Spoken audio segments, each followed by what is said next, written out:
السلام علیکم ورحمۃ اللہ تعالی وبرکاتہ۔ کیا فرماتے ہیں علماء دین اس مسئلہ ذیل کے بارے میں؟ زید نے کچھ عرصہ پہلے خالد سے ایک بکری خریدی تھی پالنے کی غرض سے۔ تقریباً 6 ماہ بعد اس نے ایک بچے کو جنم دیا تو زید نے چاہا کہ آئندہ سال اس کی قربانی کروں گا، لیکن اس کو ابھی معلوم ہوا کہ وہ بکری چوری کی ہے۔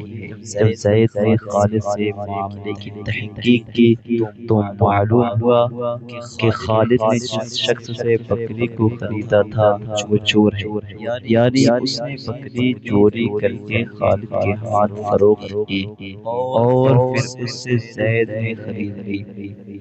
دریافت طلب یہ ہے کہ زید بکری کے اس بچے کی قربانی کر سکتا ہے یا نہیں، اور نہیں تو بکری اور اس کے بچے کا کیا کیا جائے؟ حوالات کے ساتھ جواب عنایت فرمائے۔ وعلیکم السلام ورحمۃ اللہ تعالی وبرکاتہ۔ سیری سرکار اعلیٰ امام اہل سنت فرماتے ہیں، چوری کا مال جان بوجھ کر خریدنا، جانتے ہوئے خریدنا حرام ہے، بلکہ اگر معلوم نہ ہو، مظنون ہو، جب بھی حرام ہے۔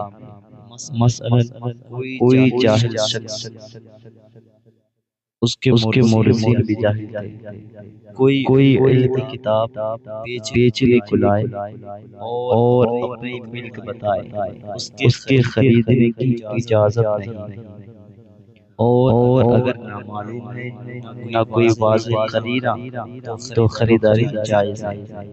پھر اگر ثابت ہو جائے کہ یہ چوری کا مال ہے تو اس کا استعمال حرام ہے، بلکہ مالک کو دیا جائے، اور وہ نہ ہو اس کے وارثوں کو، اور ان کا بھی پتہ نہ چل سکے تو فقراء کو۔